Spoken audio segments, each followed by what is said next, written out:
Hola, buenas tardes. Un saludo cordial a todos, jóvenes, donde quiera que estén en su casa o en su trabajo. Espero que estén muy bien y que hayan tenido una semana muy productiva, tanto en el trabajo como en la cuestión académica y en todos los aspectos de su vida. La sesión pasada abordamos un poquito sobre los orígenes de la historia, de la sociología, es decir, cómo surge la sociología.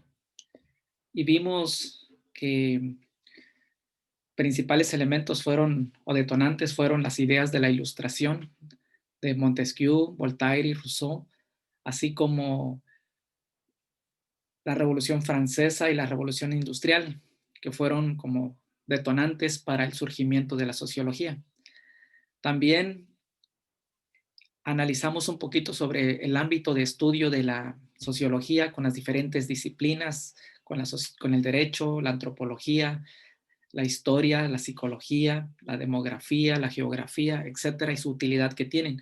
También repasamos un poquito sobre el campo de acción de la sociología o su objeto de estudio, que es los actos humanos, las relaciones entre las personas. Y habíamos dicho que la sociología es una ciencia sistemática que se encarga de estudiar el comportamiento del ser humano o del hombre en la sociedad, dentro de todas esas relaciones, dentro de todas las estructuras que existen. Los sociólogos buscan determinar cómo es su relación, cómo está influido o influida su vida. En fin, es una ciencia sistemática porque, hablando de la sociología, porque lo estudia de manera cualitativa y también de manera cuantitativa, a través de estadísticas, a través de datos que recogen entrevistas. Es una ciencia sistemática porque tiene su propio campo de estudio y su propio objeto de estudio, aun cuando se valga de otras disciplinas. Bueno, hoy, y también les hablé un poquito sobre la imaginación sociológica, pero fue una pizca. Hoy vamos a hablar sobre la imaginación sociológica y un esbozo sobre lo que es la teoría sociológica o qué es una teoría sociológica. Bueno, primero vamos a centrarnos en el tema de hoy que se llama la imaginación sociológica. La imaginación sociológica fue propuesta por Charles Wright Miles o Mills. Fue un libro que escribió en 1959. Él era un comunicólogo de Estados Unidos, pero posteriormente también se dedicó a la sociología y se le conoce más como un sociólogo. Entonces, esta fue su obra cúspide, su obra clásica. La imaginación sociológica es un libro en el cual está este resumen. Dentro de ese libro podemos encontrar todos estos elementos que ahorita se los voy a explicar. Bueno, ¿qué es la imaginación sociológica? Para poder entender primero estos elementos, necesitamos tener una definición de lo que es la imaginación sociológica.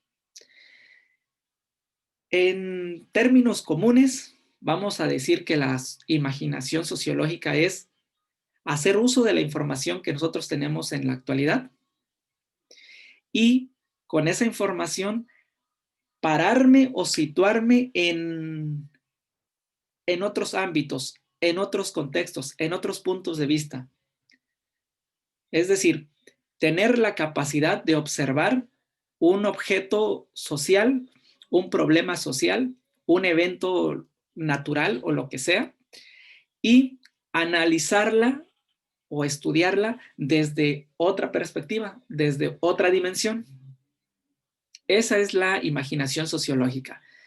Tener la capacidad de transportarnos imaginariamente hacia otro contexto, hacia otra persona, hacia otra entidad, hacia otro grupo, hacia otra esfera y analizar el problema estando desde el otro lado.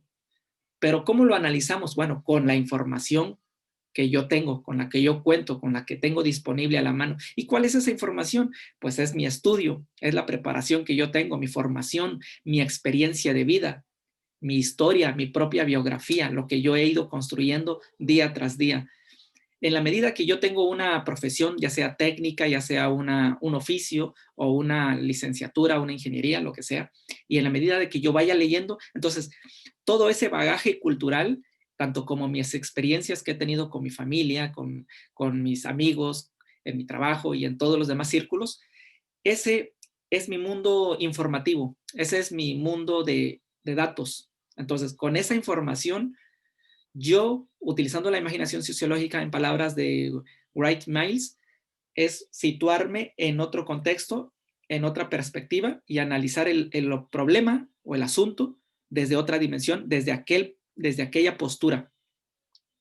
Lo que yo les comentaba el otro día, de un tema en específico.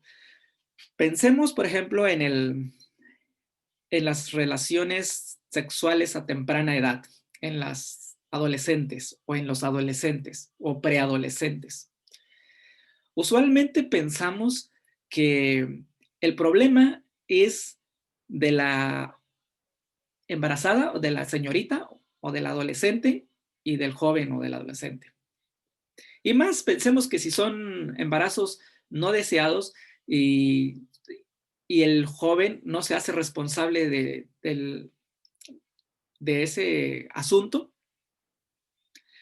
pensamos que la única responsable y afectada es la mujer, la adolescente. Pero no. Desde el punto de vista de Wright Miles, en la imaginación sociológica, no solo ella es afectada. Entonces, usualmente criticamos, juzgamos y condenamos que es una irresponsable, que es una desbalagada, que no tiene reglas o normas de conducta o de convivencia o moral o sociales en su familia o en su comunidad, que podemos pensar que viven a la ligera, que no tiene control de sus impulsos o de sus hormonas. Entonces podemos ir juzgando y atacando. Y es muy común que la misma familia, que los mismos papás condenen a sus propios hijos sobre un acto. Y los vecinos, y luego la gente o los medios sociales y todos criticando al adolescente, que por qué salió con su embarazo, por qué salió con su domingo 7. Entonces nosotros nos las pasamos juzgando, pero lo que está diciendo Charles Wright Miles es, sitúate en el punto de vista en el que está viviendo la muchacha. Es decir, como coloquialmente decimos, ponte en los zapatos de la otra persona. Eso sería la imaginación sociológica. Y cuando lo analizas de la perspectiva del adolescente o de la muchacha, entenderías qué está pasando. Es decir, ya no tendrías por qué juzgar, sino tendrías que analizar qué pasó ahí. Pero no solamente lo puedes analizar desde esa perspectiva, lo puedes analizar desde el punto de vista de los padres. ¿Qué opinan los padres? Lo puedes analizar también desde el punto de vista de la iglesia. ¿Sí? Me refiero a un círculo religioso. También lo puedes analizar desde un punto de vista escolar o académico. ¿Qué pasa con la institución?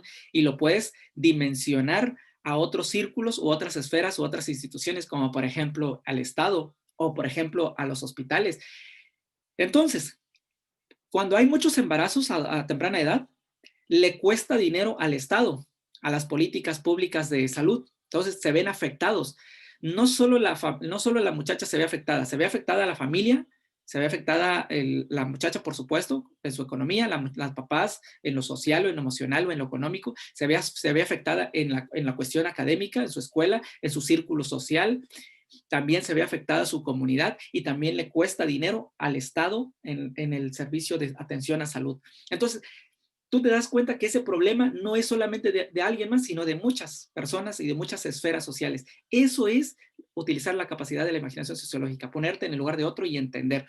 Nunca hay que decir a primera vista, eso está bien y eso está malo. Primero considera diferentes perspectivas y después tendrás un motivo para decir qué pasa ahí, si es como que puedes tener una opinión más válida, más objetiva, más imparcial. Bueno, vamos a empezar. La imaginación sociológica. ¿Cuál es su promesa de la imaginación sociológica? Esto es como una frase más poética. ¿Cuál es su promesa? Pero más bien es, ¿cuál es su tarea? ¿Cuál es su tarea de la imaginación sociológica? Es encontrar una conexión intrincada. Cuando digo conexión intrincada, es conexión relacionada, que está bien estrechamente relacionada entre la vida propia de la persona y el curso de la vida. Es decir, dicho de otra manera, encontrar la conexión intricada entre el hombre individual, ser sujeto, o la mujer, para que no haya exclusión, entre el hombre o la mujer y la sociedad. O de otra manera, entre el yo y el mundo. Dicho de otro modo, entre mi biografía y la historia de las demás personas. Encontrar esa relación, cómo es que mi vida, mi yo interno, mi mundo, mis anhelos, mis sueños, están de una u otra manera relacionados con la sociedad, con el mundo o con la historia. O cómo la sociedad, el mundo y la historia han de alguna manera influido en mi persona, en mi biografía o en lo que yo soy. Eso es como la tarea principal, encontrar esa conexión. ¿Cómo lo podemos hacer? Para poder explicar esto que está aquí, les puse unos ejemplos muy comunes aquí.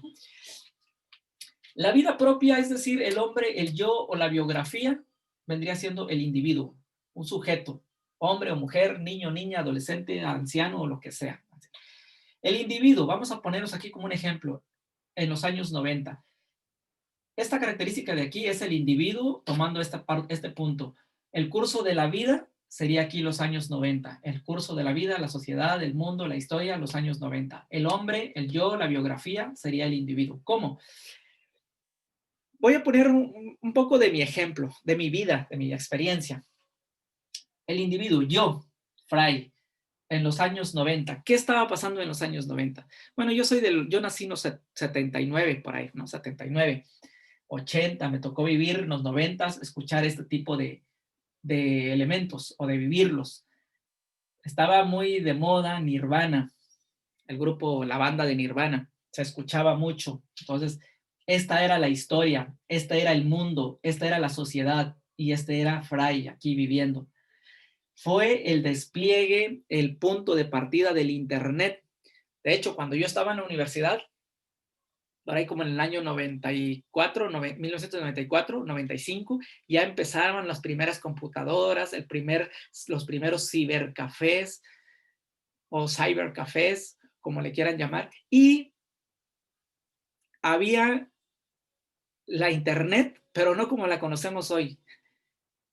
Había un motor de búsqueda que se llamaba Altavista, lo que hoy conocemos como Google.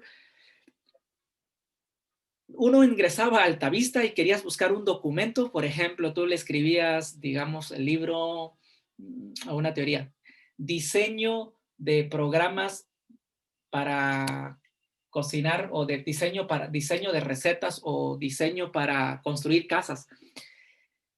De todas las búsquedas que te arrojaba nada más uno o dos links o recursos para poder leer. Entonces, cuando yo buscaba algo sobre mi carrera, por ejemplo, didáctica crítica, o pedagogía de Paulo Freire, y ni un recurso. Su búsqueda arrojó 0 resultados, o su búsqueda arrojó 2 resultados.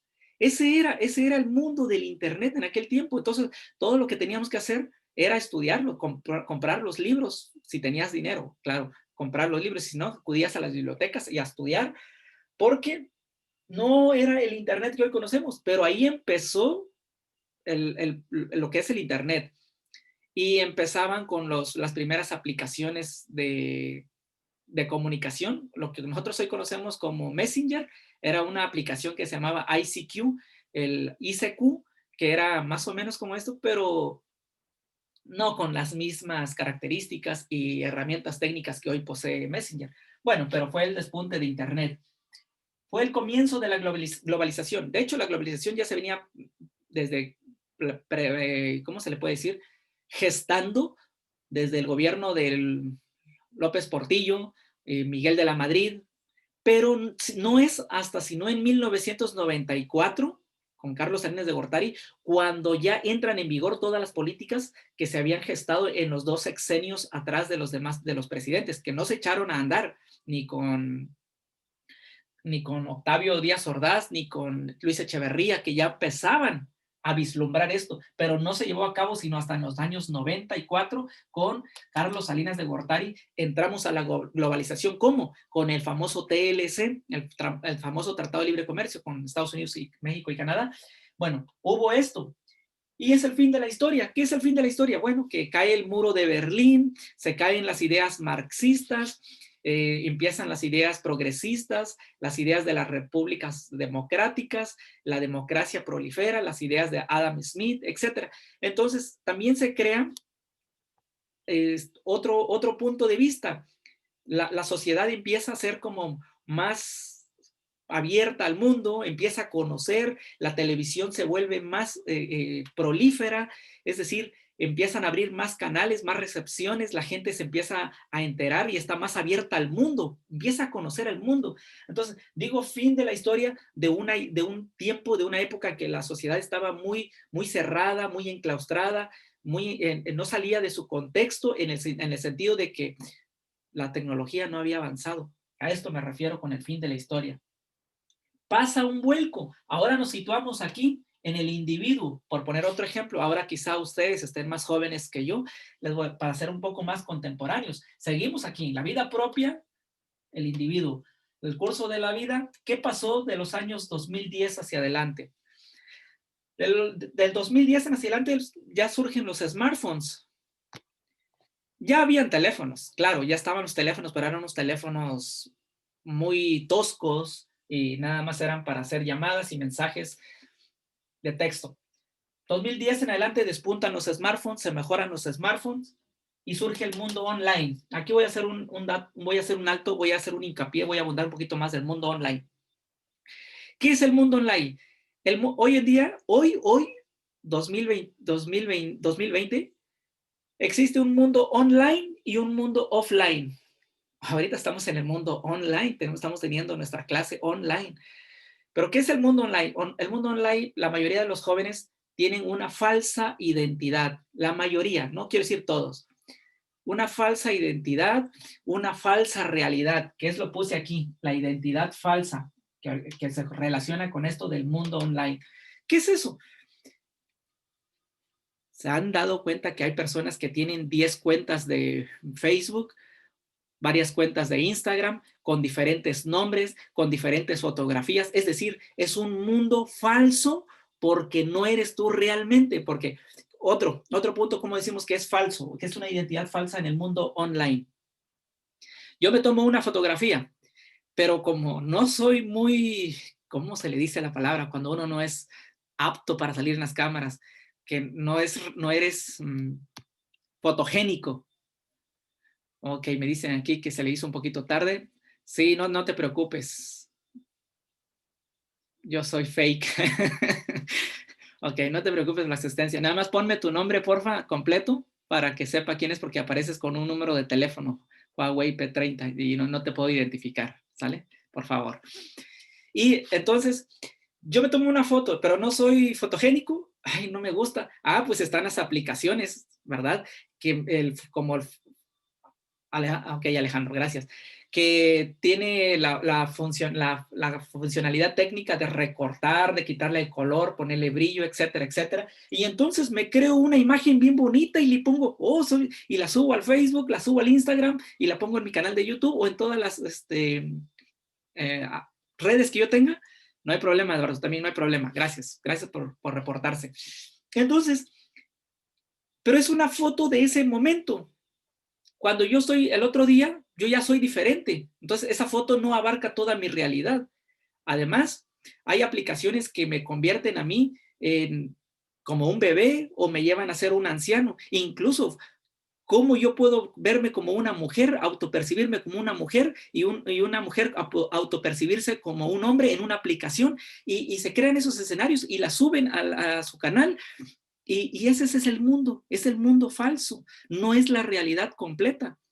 Ese es por un lado en el mundo online, en el mundo online.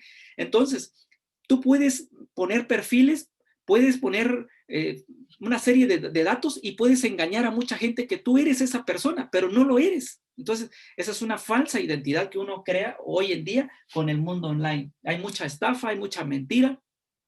Entonces, maquillamos mucho de esto, ¿no? Ahora, hablo un poquito de los tatuajes. ¿Qué es esto de los tatuajes? Muy bien, Márquez Sandoval. Ok, gracias por ponerse aquí y reportarse. Voy a hacer un screenshot para tomarlos en la asistencia.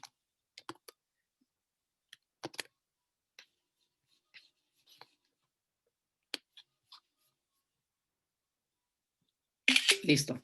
Bueno, ¿qué es esto de los tatuajes? En esta época ya es muy común los tatuajes, hasta es una moda y hasta es muy estético, es muy elegante para muchos.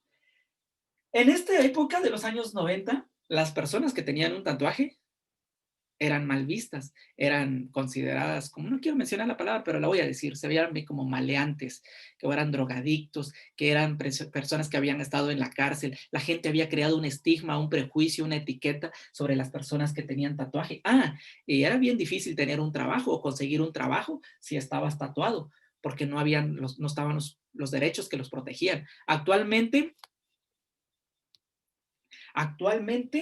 una persona que tiene tatuajes, aparte de que ya estéticamente se ha tatuado casi todo el cuerpo y es bien visto por muchas televisoras, por la imagen social que se vende, ya tienen derechos para conseguir trabajo y lo tienen y es válido. Entonces, esto ha cambiado de una década a otras décadas, ha cambiado mucho. Ok, ¿qué otro estamos viviendo actualmente? La apatía de la lectura, que tiene mucho que ver con el mundo online. Yo les pongo un texto de 3 páginas o 4 páginas a mis alumnos y dicen, ay, qué flojera, profe, ay, qué hueva de estar leyendo tantas páginas. No, ¿por qué no lo hacen más cortito? ¿Por qué no me lo reduce más el texto? No lo sintetiza. Esto ya no queremos leer, ya no queremos leer. Lo que queremos es, por ejemplo, que haya más brevedad, que haya más concisión. Por eso en el Twitter 140 caracteres y si lo lee la gente. Y si vas a ver un video, más vale que tu video no tenga más de 5 minutos en YouTube, porque si tiene más de 5 minutos, no lo van a ver, no lo van a leer. La gente ya no quiere leer más, quiere todas las cosas rápidas, quiere concisas, quiere las cosas cortas, rápidas, concisas y cortas. Entonces, esto es una historia de la vida, esto es el mundo y este soy yo. Entonces, para poder entender en lo que es la imaginación sociológica yo tengo que situarme en esta realidad. Ustedes tienen que situarse en esta realidad, o si tienen un poquito de edades conmigo, van a estar aquí en esta realidad, pero es entender eso. Y hoy si una persona empieza a vestirse como se vestían en los años 80 o como se vestían en los años 70, pues está desencajado de esta realidad, está desencajado de este mundo. Entonces, hoy en día, este es el mundo, aparentemente el mundo real. Este aparentemente es el mundo real. Pero como ya les dije, hay que analizarlo. Hay que analizar dónde están parados todas estas personas que están haciendo uso de toda esta tecnología, de todos estos recursos, de toda esta imagen y que vende la sociedad. Hay que analizarlo. Entonces, si hacemos un análisis, nosotros podemos entender quiénes somos en esencia y cómo entender a las demás personas, por qué son así o por qué actúan de esa manera. Bueno, me voy a dar un salto para acá.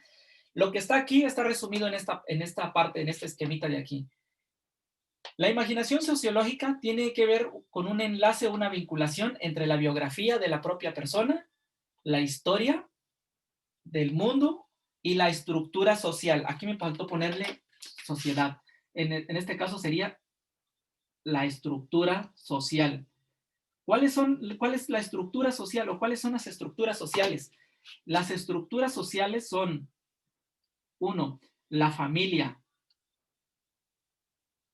La familia. Número 2, otra estructura importante, la escuela. Otra estructura, la religión. Otra estructura, los medios de comunicación. Otra estructura, el gobierno o el Estado o la política. ¿Se dan cuenta? Estas estructuras son las que existen de por sí y las van a analizar, las van a estudiar en la unidad número 3, van a estudiar esas estructuras. Es decir, tú y yo, nosotros como individuos, como hombres, como yo individuales, como biografía, estamos insertados dentro de una familia, dentro de una escuela, dentro de algún sistema religioso, o puede ser algún club político, o social, o deportivo, dentro de los medios de comunicación y el Estado. Y digo el Estado porque el Estado nos rige a través de la Constitución y estamos supeditados, estamos bajo las normas del Estado, bajo las condiciones o las etiquetas, las modas que nos venden los medios de comunicación. Estamos bajo los mandatos o los preceptos de alguna religión. Si pertenecemos a un club, tenemos que cumplir con las normas que establecen los clubs o los centros a los que estamos afiliados. Tenemos que cumplir con las políticas de la escuela. Tenemos que cumplir con las normas que hay en la casa, en la familia, con los padres o con los hijos, etc. Nuestra vida está condicionada a todo este mundo, a toda esta sociedad. Entonces, para poder entender quién soy yo, quién eres tú, necesitamos transportarnos de aquí hasta estos momentos, de aquí a estos lugares y entender qué está pasando aquí para poder saber quién soy yo en realidad. Entonces, mi mundo es entender mi biografía con la historia y con la estructura de la sociedad, con todas estas estructuras que están aquí. En resumen, ya para ir terminando este tema de la imaginación sociológica, ¿cuál es su promesa? ¿Cuál es su tarea? En resumen, ofrecer una recapitulación o recapitulaciones lúcidas, o sea, razonables, cuerdas, de lo que ocurre entre el mundo y yo. Es decir, ¿qué ocurre entre el mundo y yo? Pues yo tengo que analizar estos elementos. Número 2, comprender el escenario histórico, es decir, toda mi historia atrás, todos mis antecedentes, donde se escribe la vida exterior, este mundo, y mi biografía personal. Cuando yo entiendo qué ha pasado atrás de mí, yo puedo saber por qué soy de esa manera, por qué actúo de esta manera, por qué tengo este comportamiento, por qué tengo este perfil, por qué elegí esta carrera, porque yo ya hice un análisis histórico de esto y por qué el mundo de alguna u otra manera influenció para que yo fuera esto. Es decir, si yo soy lo que soy, de alguna manera, o tiene que ver mucho por lo que yo soy, pero también pudo haber tenido mucho que ver por lo que la sociedad haya influido en mí, o el mundo haya influido en mí, o la historia de otras personas hayan influido en mí. No quiero decir con esto que tenemos que forzosamente depender de la sociedad. Hay personas que buscan su propia esencia a través de sí mismos, es decir, sin necesidad de la influencia de la sociedad o del mundo, aunque es muy difícil, reitero, porque hay ciertos modelos, hay ciertas normas, hay ciertas políticas que nos rigen. Les voy a poner un ejemplo muy claro. Hablando de la familia, la escuela y, por ejemplo, el Estado. Ellos crean, la sociedad crean costumbres, crean tradiciones, y a partir de las tradiciones y las costumbres se construye la Constitución. La Constitución política de los Estados Unidos mexicanos está construida, emanada de todas las costumbres que hay en el México y en el México prehispánico. De ahí se recopiló y se construyó la Constitución, y nadie está por encima de la Constitución. Y entonces todas esas creencias, todas esas costumbres que alguien las implementó desde la época prehispánica, por ejemplo, la tradición de muertos, y te vienes con otras tradiciones de comer tamales, de comer el maíz, de sembrarlo de esa manera. Tú naces en una cultura, en un pueblo donde ya existen todas esas costumbres, todas esas tradiciones y esas leyes y esas normas ya están instauradas, y te las enseñan y te inculcan religión, te inculcan los modelos de la escuela, que debe ser así, y entonces te van adoctrinando, te van metiendo cosas en tu cabeza y tú vas creciendo conforme a lo que dice la sociedad, el mundo y la historia. Entonces vas formándote un yo, vas formando tu persona a través de todos estos modelos que están aquí, de lo que te venden los medios de comunicación, de lo que te vende la iglesia, de lo que te venden los clubs, de lo que te vende la escuela, de lo que te vende el Estado, de lo que te dicen tus padres o tu familia. Y entonces ahí vas condicionado. Por eso Carlos Marx decía, el hombre, y Luis Althusser y otro sociólogo que se llama, se me escapa el nombre, Luis Althusser, Pierre Bourdieu y Carlos Marx decía que nosotros como seres humanos somos unos reproductores de las clases sociales dominantes o de las ideologías de las clases dominantes. Es decir, que yo nomás vengo reproduciendo lo que al Estado, lo que a los medios de comunicación le convienen. Y ahí estoy vendiendo mi mano de obra, mi fuerza de trabajo al Estado. Y lo que dice el Estado yo lo estoy haciendo porque ya me adoctrinó, ya me metió tantas ideas y yo me lo creo que eso es cierto. Por eso hoy en día vemos que muchas personas repelan contra el Estado, se manifiestan y son, como le decimos, rebeldes, pero mucha de esa rebeldía tiene parte de que están buscando su yo, su esencia propia y quieren manifestar ese deseo, pues. Entonces, es como ellos buscan salirse de eso, de esa opresión que los tiene el Estado y que tienen las normas, porque quieren encontrar su esencia. Así es como nos han adoctrinado y así es como funciona el mundo. Bueno, el número 3. Otra tarea es hacer que el individuo se comprenda, que se comprenda mejor a sí mismo. Comprenderse mejor a sí mismo, ¿cómo? Situándose en su época o en su realidad.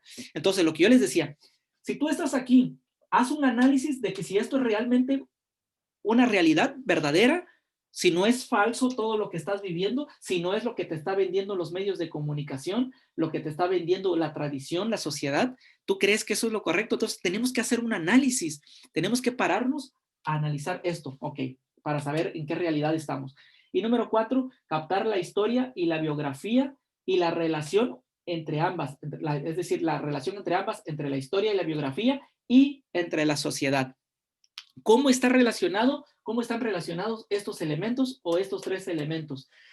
Y en la medida que yo entienda cómo está esa configuración, cómo está esa conexión intrincada, esa relación, voy a saber realmente quién soy y voy a tomar mejores decisiones y voy a poder comprender mejor todos los temas sociales, políticos, ambientales, económicos, religiosos, culturales, y yo voy a saber cómo situarme en aquel punto de vista, a lo que yo vuelvo a reiterarles.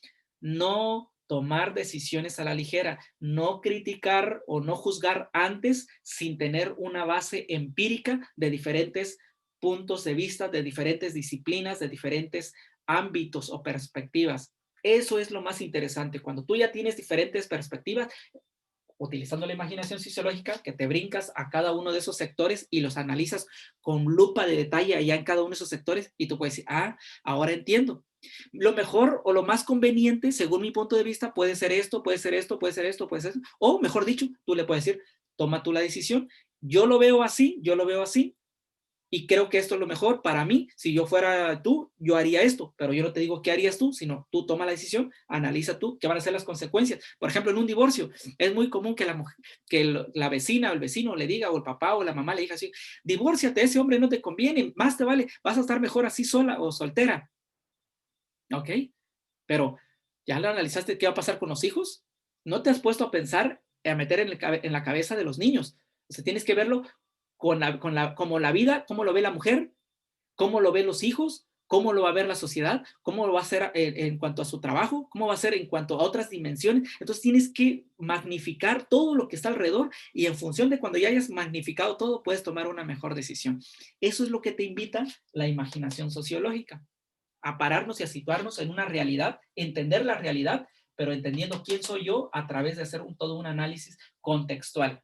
Bueno, y ahora para ir terminando ya nuestra sesión, voy a hablarles un poquito sobre lo que es la teoría sociológica, que ese es otro tema que está ahí en su plataforma. Teoría sociológica. Por teoría, entendemos un conjunto de enunciados. Este conjunto de enunciados buscan de una u otra manera, hablando de la teoría, voy a ponerlo aquí, ¿qué buscan esos enunciados? Buscan esto. Intentan predecir, explicar, relacionar los comportamientos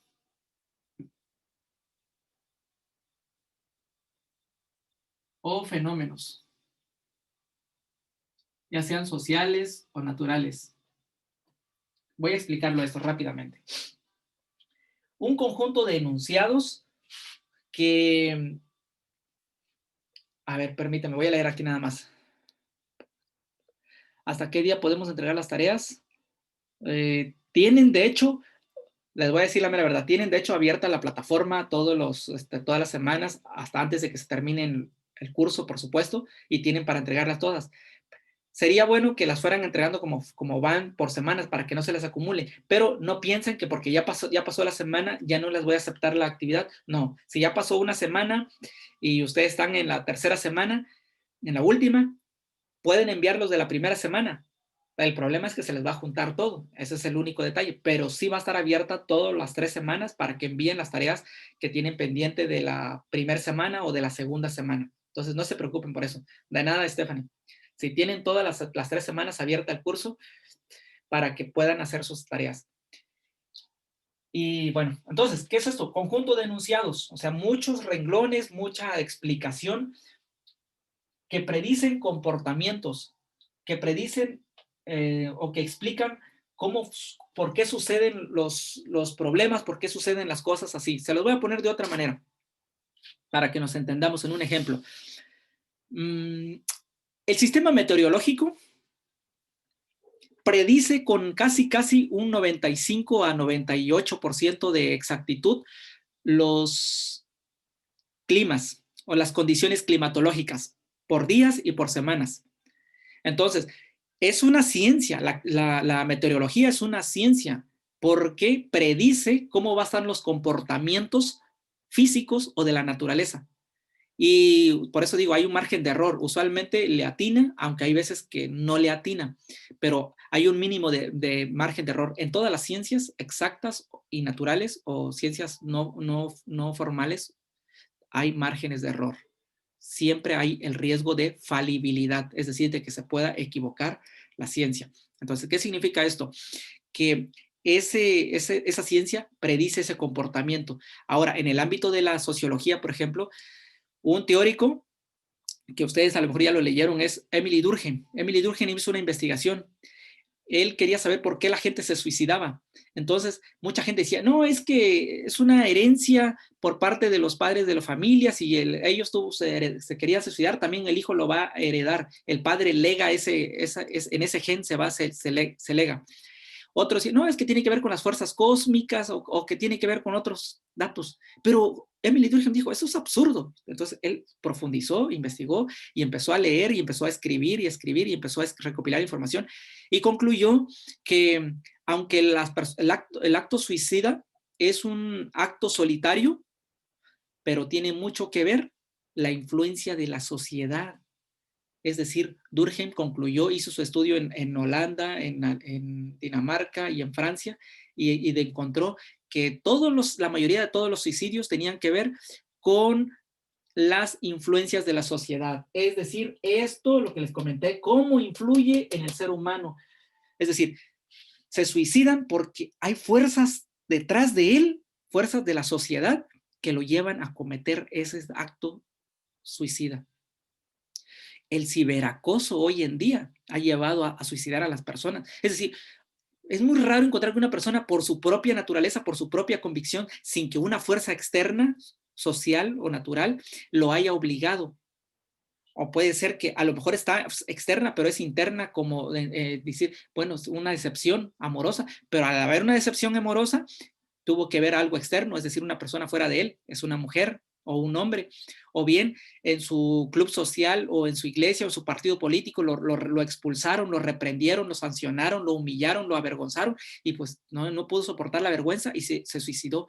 Y también Emily Durkheim llegó a concluir de que el suicidio se presentaba más en épocas de cuando habían desesperanza, cuando había caos económico. Por eso en esa época pandémica, supuestamente, que es una pandemia, mucha gente se suicidó, mucha gente se enfermó, se deprimió y no pudo soportar eso, precisamente esto. Entonces, la teoría de Durkheim, que el libro se llama El suicidio, concluye o demuestra que la mayoría de los suicidios sí tienen que ver con la presión social. Es decir, aquí una presión social es la pandemia, el COVID, que no tiene nada que ver conmigo, aparentemente no tiene nada que ver conmigo, pero sí me puede llegar a afectar mi vida y me puede llevar al suicidio. Me puede dejar sin trabajo, me dejó sin trabajo, o a muchas familias les dejó sin trabajo.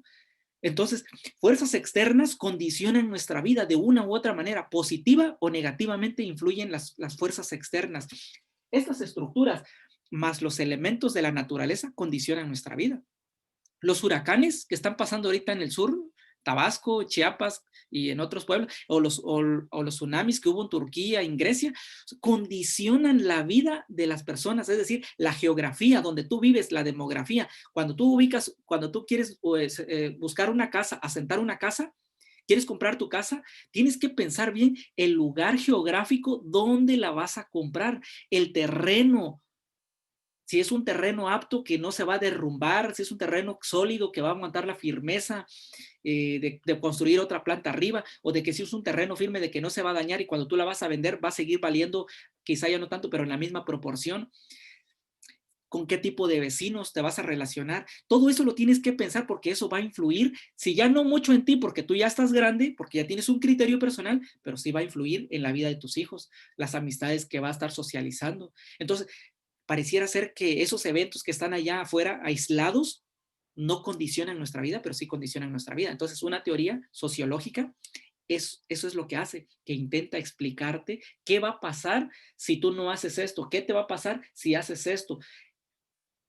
¿Qué, qué más te puede decir? Te describe los comportamientos de la sociedad, te describe por qué los delincuentes actúan de esa manera, te describe por qué hay tantas células de narcotráfico en México. Y te lo va a describir por la cuestión política, por la cuestión económica, por la cuestión social, por la cuestión de la educación, por la cuestión en el lugar, en el contexto donde vivieron. Y te lo va explicando y te dice, ahora entiendo por qué hay tantas células delictivas en mi comunidad.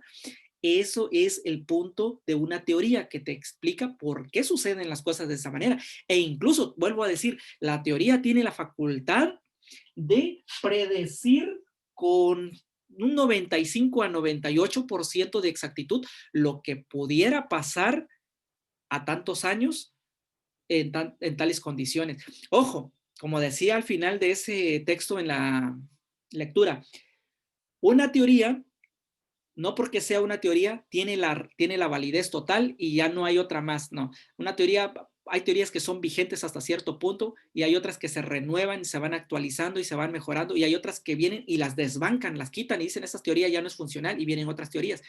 Y ojo, las teorías solamente aplican a un determinado contexto. ¿Qué no aplican a un determinado contexto? Lo que son las leyes o lo que son las generalidades. Por ejemplo, la ley de la gravitación universal aplica todo en todo el mundo, en todas las tierras, en todos los continentes.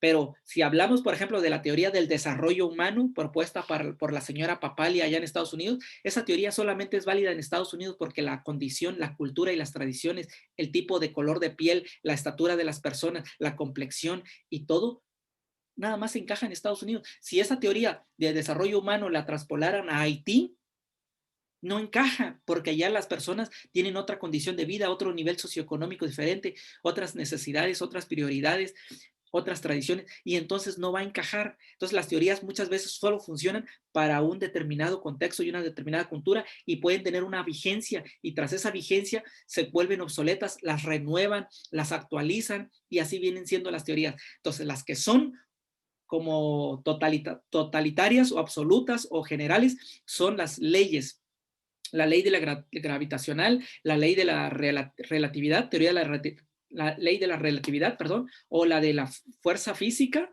a toda acción una reacción. Entonces, hay ciertas leyes universales o físicas que sí son genéricas y que aplican para todos, pero las teorías tienen su momento, su tiempo y su contexto de aplicación. Entonces, ¿qué es eso de la teoría? Prácticamente la teoría sociológica es que nos va a decir qué está pasando y por qué está pasando y qué podría pasar. Eso es en resumen, una teoría sociológica. Espero que haya quedado un poquito claro lo que les comenté aquí de la imaginación sociológica y la teoría sociológica. En la próxima emisión, yo quiero hacerla el día lunes, probablemente como tengo una clase de 9 a 10, probablemente de 10 a 11 o de 10 a 10:40 haga la otra transmisión y en esa transmisión les voy a hablar de los primeros sociólogos, lo que ya está también en la unidad 2, quienes fueron desde Henry Saint-Simon, Augusto Comte, Pierre Bourdieu, Carlos Marx, Henriette Martineau, la primera socióloga, hablar un poquito de qué hicieron cada uno de ellos. Eso sería como mi objetivo para la próxima emisión. ¿Qué hicieron estos primeros sociólogos? Y en el transcurso de la semana ya les voy a hablar sobre, o complementar, mejor dicho, porque ustedes van a leer, complementar las perspectivas sociológicas, que son 4 perspectivas sociológicas muy importantes, y hay una que podríamos llamarlo como quinta, pero le puse ahí como una teoría, pues, pero más bien 4 perspectivas. Esas 4 perspectivas, déjenme decirles algo, aprovecho el tiempo antes que se cierre la sesión. De esas 4 perspectivas van a ser ejercicios utilizando su imaginación sociológica, por eso sería importante que las entiendan bien y cuando yo dé la clase me pregunten si no la entienden, porque van a ser un caso de estudio utilizando la imaginación sociológica en las 4 perspectivas. Bueno, para ir cerrando ya, les agradezco mucho su tiempo. Voy a tomar otra captura de pantalla para los que llegaron ahorita o que ya me escribieron algo y que quede aquí como evidencia. Bueno, que agradecerle su asistencia, su presencia y sus comentarios aquí. Y no se preocupen, tienen todo el tiempo de estas semanas para hacer sus tareas. Les agradezco su asistencia y que tengan bonita tarde, buen fin de semana y que se la pasen bien. Y cualquier cosa, cualquier duda, sí somos pocos, pero locos. Exacto, un poco locos. Pero cualquier duda que tengan, pueden contar conmigo en el chat. Ya saben, he estado resolviendo algunas dudas. Si se atoran en alguna lección o en algún ejercicio, con toda confianza, expónganlo, para eso estamos. Les agradezco mucho su tiempo y nos vemos la próxima emisión el lunes, pero lo voy a publicar. Gracias, Stephanie. Igual también bonita noche para ti y para todos ustedes. Gracias, Eduardo, José Eduardo y Alejandro. Sí, Alejandro, muy bien. Y Stephanie, muchas gracias. Gracias a ustedes. Que tengan bonita tarde. Hasta la próxima y ya pueden salir de la llamada si quieren, para que yo no los corte. Gracias.